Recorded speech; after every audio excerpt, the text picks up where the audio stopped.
तो पिलामाने आजिर भिडियोटी संपूर्ण भाव में +3 सिक्स सेमिस्टर ऑडियंस पिलांका गोटे गुरुत्वपूर्ण वीडियो कहीं पिलामाने जो डीएससी पेपर गुड़िक अच्छी आज वीडियो माध्यम जो डीएससी थ्री यूनिट 3 है फास्ट तुम महाश्रत आम आलोचना कर बर्तमान पाड़ी अच्छी चित्रगिरीवर उचित अभिमान तो से जो गोलक बिहारी धड़ंगर चित्रगिरीवर उचित अभिमान प्रबंधटी रही तो से प्रबंध आम संपूर्ण भाव में जिते सब सर्ट क्वेश्चन गुड़िक आलोचना करवा तो पे सर्ट क्वेश्चन कहले तुम मैंने भाव ना सर्ट क्वेश्चन मैंने सर एक मार्क आलोचना करे ता नुहे एक मार्क नुहे पे तुम एक मार्क आलोचना करने सहित 2 मार्क 3 मार्क से गुड़ा आलोचना करवा तो चलते आउ भिडियो को अधिक डेरी नक डायरेक्ट आम आरंभ करवा। फास्ट क्वेश्चन देख कौन चला प्राबंधिक गोलक बिहारी धड़ंकर विषय संक्षेप लेख तुम लिखिपार यहाँ हूँ तुम विषय लिख ना किए प्राबंधिक गोलक बिहारी धर जड़े हूँ श्रेष्ठ प्राबंधिक श्रेष्ठ अरे तुम्हें जेकोसी धर तुम्हें महाश्रत लिखिल कि तुम्हें सुरेंद्र महांती बासी मडा लिखिल तुम्हें जहाँ भी लेख सेटा तुमको कौन कवि प्राबंधिक विषय बढ़े लिखबार अच्छे ना नहीं निहाती लिख है ना कि तुम लिख ना कवि भल रचना करते सेमती तो लिखो निहाती भल लिख तेणुक से जन श्रेष्ठ प्राबंधिक लिख कि से कौन से जन महान प्राबंधिक इत्यादि लिखिपार जिते माने कौन प्रशंसा कर से 1921 मसीहार ढेंकानाल जिलार कौन गंजेई ललित ग्राम जन्मग्रहण करते लिखित पुस्तक है गोटे ध्वनि विज्ञान भाषाशास्त्र परिचय सहित इंग्राजी उच्चारण शिक्षा महेश्वर भाषा और ओडिया केबे इत्यादि से लिखिते। विष्णु शर्मा किए तो विष्णु शर्मा के विषय पचार विष्णु शर्मा किए ना विष्णु शर्मा हूँ प्राचीन भारत जड़े पंडित थे से जड़े भल शिक्षक थे मूर्ख राजकुमार को से कौन पाठ पढ़ाऊले से जानी पिलाए गप शुणा सुख पाती तेणु से अनेक गप कही छात्र मान पढ़ाऊले गप गुड़िक हितोपदेश कथा और पंचतंत्र लेखा उपरे होता है। देखो तापर कौन चित्रगिरी कपत माने जाल पड़े कहीं ना देखो कहीं पड़े चित्रगिरी और कपता मैंने आकाश में उड़ी उड़ी जाऊे एमती जाऊे बाटर गोटे जंगल पड़ा जंगल गोटे जगार गुड़ाए खुद पड़ा एमाने खुद देखी खाइबा इच्छा कले से खुद उपरे शिकारी जाल बिछाई कपता मैंने तल को ओह्लैले खुद खाइबा भूई बसिले तेणु जालर फाशरे से बांधी हो पड़े। हिरणकर परिचय दियो हिरणक हूँ गोटे किए मूषा है से मूषा मान राजा थिले से चित्रगिरी कपत राजा बंधु मध्य थिले चित्रगिरी जाल पड़ी समय हिरणक निकट में पहुंचला हिरणक चित्रगिरी को विपद रक्षा करथिला। इंग्लैंड राजवंशर केउं कथा को सामाजिक अधपतन बोली कहा जाए ना देखो इंग्लैंड राजा अष्टम एडवर्ड से जड़े साधारण अमेरिकान रोमरे सिम्पसन को विवाह करने को ठीक करते इंग्लैंड परंपरा थिला जे राजपरिवार अन्य राजपरिवार सहित विवाह करते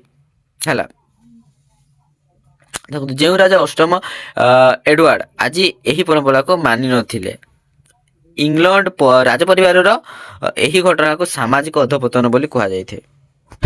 तापर देखो कौन इंग्लैंड राजा क्या विवाह करने को चाहूले क्या ना देखो इंग्लैंड राजा अष्टम एडवर्ड जड़े परित्यक्ता अमेरिकान रोमरी सिम्पसन को विवाह करने को चाहूले।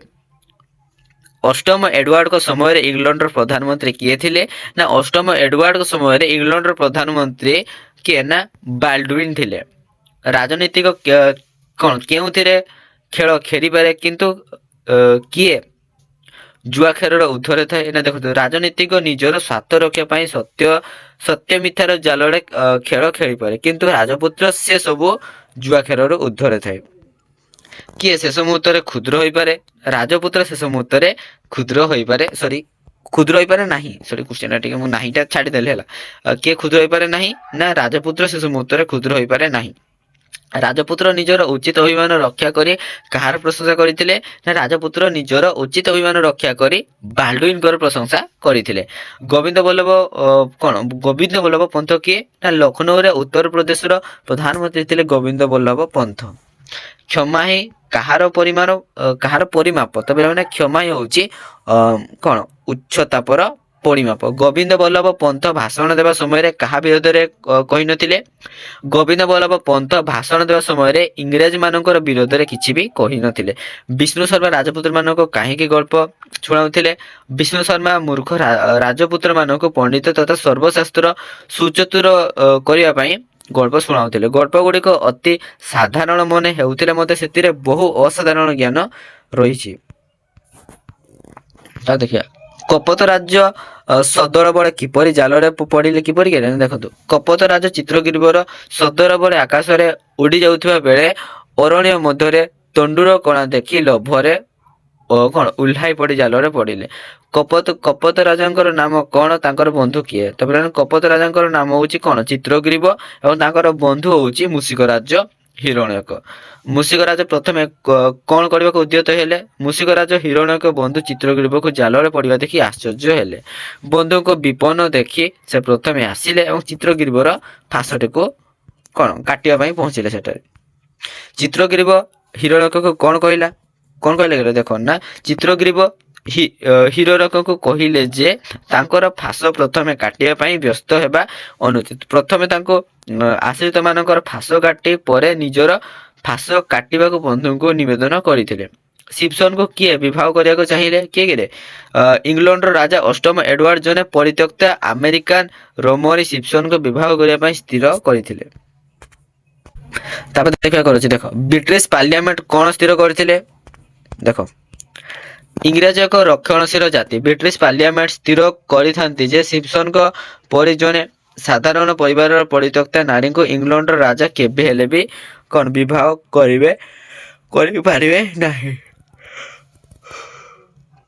ସରି ଆଉ ଦେଖ ପାର୍ଲିଆମେଣ୍ଟର ଘୋଷଣା ଶୁଣି ରାଜା ଅଷ୍ଟମ ଏଡୱାର୍ଡ କଣ ଭାବିଲେ? ପାର୍ଲିଆମେଣ୍ଟର ଘୋଷଣା ଶୁଣି ରାଜା ଅଷ୍ଟମ ଏଡୱାର୍ଡ ଭାବୁଥାନ୍ତି ଯେ ଯାହାକୁ ରାଜା ବୋଲି ସ୍ୱୀକାର କରାଯିବ ତାଙ୍କର ବ୍ୟକ୍ତିଗତ ବ୍ୟାପାରରେ ଏତେ ହସ୍ତକ୍ଷେପ ସହ୍ୟ କରାଯାଇ ପାରିବ ନାହିଁ। ତାପରେ ଦେଖ ପ୍ରଧାନମନ୍ତ୍ରୀ ବୋଲ୍ଡୁଇନ ଅନ୍ୟ ଜଣଙ୍କ ହାତରେ ରାଜାଙ୍କୁ କଣ କହି ପଠାଇଲେ? ଦେଖ ପ୍ରଧାନମନ୍ତ୍ରୀ ବୋଲ୍ଡୁଇନ ଅନ୍ୟ ଜଣଙ୍କ ହାତରେ ରାଜାଙ୍କ ପାଖକୁ କଣ କହି ପଠାଇଲେ ଯେ ସେ ତାଙ୍କର କଣ ବିଦାୟ ବାର୍ତ୍ତାରେ ବୋଲ୍ଡୁଇନଙ୍କ ସମ୍ପର୍କରେ କିଛି କହିଲେ ସେ ନିଶ୍ଚୟ ଉପକୃତ ହେବେ। ରାଜପୁତ୍ର ନିଜର ଅଭିମାନ ରକ୍ଷା କରି କଣ ଭାଷଣ ଦେଲେ? ନା ଦେଖ ରାଜପୁତ୍ର ନିଜର ଉଚିତ ଅଭିମାନ ରକ୍ଷା କରି ବୋଲ୍ଡୁଇନଙ୍କ ପ୍ରଶଂସାରେ କଣ ଭାଷଣ ଦେଲେ। ବିଶ୍ୱ ଇତିହାସର ଉଦାରତାର ଏକ ଅନୁପମ କାହାଣୀ ଚିରକାଳ ପାଇଁ ରହିଗଲା। ତାପରେ ଦେଖନ୍ତୁ ସଦ୍ୟ ସ୍ୱାଧୀନ ଭାରତବର୍ଷର ପ୍ରଥମ ଅଗଷ୍ଟ ଲକ୍ଷ୍ନୌରେ କିଏ ଭାଷଣ ଦେଇଥିଲେ? ନା ଦେଖ ସଦ୍ୟ ସ୍ୱାଧୀନ ଭାରତବର୍ଷର ପ୍ରଥମ ଅଗଷ୍ଟ 15 ପାଳନ କରାଯାଇଥାଏ। ଲକ୍ଷ୍ନୌରେ ଉତ୍ତର ପ୍ରଦେଶର ପ୍ରଧାନମନ୍ତ୍ରୀ ଗୋବିନ୍ଦ ବଲ୍ଲଭ ପନ୍ତ ଭାଷଣ କଣ ଦେଉଥିଲେ। ଲୋକେ ଉତ୍କଣ୍ଠିତ ହୋଇ ଭାଷଣ ଶୁଣୁଥିଲେ। ଲୋକେ ତାଙ୍କର ଭାଷଣରେ କାହିଁକି ଅସନ୍ତୁଷ୍ଟ ଥିଲେ? ନା ଦେଖ କାହିଁକି ଥିଲେ? ନା ବ୍ରିଟିଶ ମାନଙ୍କ ଠାରୁ ଭାରତୀୟ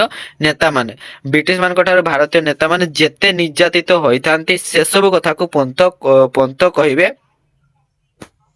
କଣ ବୋଲି ଭାବିଥିଲେ। କିନ୍ତୁ ବ୍ରିଟିଶ ମାନଙ୍କର ବିରୁଦ୍ଧରେ ପଦେ ହେଲେ ବି କେହି ସେ ବିଷୟରେ ପନ୍ଥଙ୍କ ଠାରୁ ନ ଶୁଣି ଅସନ୍ତୁଷ୍ଟ ହେଲେ। ତାପରେ ଦେଖିବା ଗୋବିନ୍ଦ ବଲ୍ଲଭଙ୍କର କଥା ଶୁଣି ପ୍ରଶ୍ନକର୍ତ୍ତା କାନ୍ଦିଲେ କାହିଁକି? ନା ଦେଖ କ୍ଷମା ହିଁ ଉଚ୍ଚତାର ଏକମାତ୍ର ପରିମାପ। ମହାନତାର ଅର୍ଥ ହିଁ କ୍ଷୁଦ୍ର ପ୍ରତି ଉଦାରତା। ଉଦାର ମନା ଗୋବିନ୍ଦ ବକ୍ତୃତା ପନ୍ଥଙ୍କର ଏକଥା ଶୁଣି ପ୍ରଶ୍ନକର୍ତ୍ତା ଭଦ୍ର ବ୍ୟକ୍ତି ଆଉ କିଛି କହି ନ ପାରି କାନ୍ଦି ପକାଇଥିଲେ। ଅର୍ଜୁନ କାହିଁକି ବିଷଣ୍ଣ ହୋଇ ପଡିଥିଲେ? ପୁରାଣରେ ଅନେକ ଉଚିତ ଅଭିମାନର ଉଦାହରଣ ଅଛି। ସମ୍ମୁଖରେ ଯୁଦ୍ଧର ଘନଘଟା ଦେଖି ଅର୍ଜୁନ ବିଷଣ୍ଣ ହୋଇ ବସି ପଡିଥିଲେ। ମାତ୍ର ସୁଚତୁର ଶ୍ରୀକୃଷ୍ଣ ତାଙ୍କୁ କ୍ଷତ୍ରିୟର ଉଚିତ ଅଭିମାନ କଥା କହି ଜାଗ୍ରତ କରିଥିଲେ। ତାପରେ ଦେଖିବା କୌଣସି ଅର୍ଜୁନ କଣ ବୁଝିପାରି ଯୁଦ୍ଧ କଲେ? ଦେଖ ହେଲା କ୍ଷତ୍ରିୟ ତାର ଅଭିମାନ ରକ୍ଷା କରି ଯୁଦ୍ଧ କ୍ଷେତ୍ରରେ ଯୁଦ୍ଧ କରିଥିଲେ। କାହା ପୁରୁଷର ଜୀବନ କଳଙ୍କମୟ ତା ସହିତ କ୍ଷତ୍ରିୟ ଅଭିମାନ ରକ୍ଷା କରିବା ପାଇଁ ତୁମେ ଯୁଦ୍ଧ କର। ଅର୍ଜୁନ ତାହା ବୁଝିପାରି ଯୁଦ୍ଧ କରିଥିଲେ। ସମୁଚିତ ଅଭିମାନ ମନୁଷ୍ୟର କି ଉପକାର କରିଥାଏ? ଚିତ୍ରଗିରିବ ରାଜା ଅଷ୍ଟମ ଏଡୱାର୍ଡ ରାଜା ଓ ରାଜପୁତ୍ର ପନ୍ତ ରାଜପୁରୁଷ ମନ୍ତ୍ରୀ ଥିଲେ। ସେ ସମସ୍ତଙ୍କର ଆଦର୍ଶ ଥିଲା ଯେ କଣ ଏକ ଏବଂ ସମସ୍ତଙ୍କର ଥିଲା ଉଚିତ ଅଭିମାନ। ରିକ୍ତ ଅଭିମାନ ଅନାବଶ୍ୟକ କିନ୍ତୁ ଉଚିତ ଅଭିମାନ ମନୁଷ୍ୟକୁ ଉଦାରତା ଆଦର୍ଶରେ ଅନୁପ୍ରାଣିତ କରିଥିଲେ। ମନୁଷ୍ୟକୁ ବହୁ କ୍ଷୁଦ୍ରତର ଊର୍ଦ୍ଧ୍ୱରେ ରଖି ମୁହୂର୍ତ୍ତେ ପ୍ରଚାର କଲେ। ତ ପିଲାମାନେ ଆଜିର ଭିଡ଼ିଓଟି ଏଇଠି ରଖୁଛି। ଦେଖାବା ଗୋଟେ ନେକ୍ସଟ ଭିଡ଼ିଓ ମାଧ୍ୟମରେ। ଧନ୍ୟବାଦ। ଜୟ ଜଗନ୍ନାଥ ସମସ୍ତଙ୍କୁ।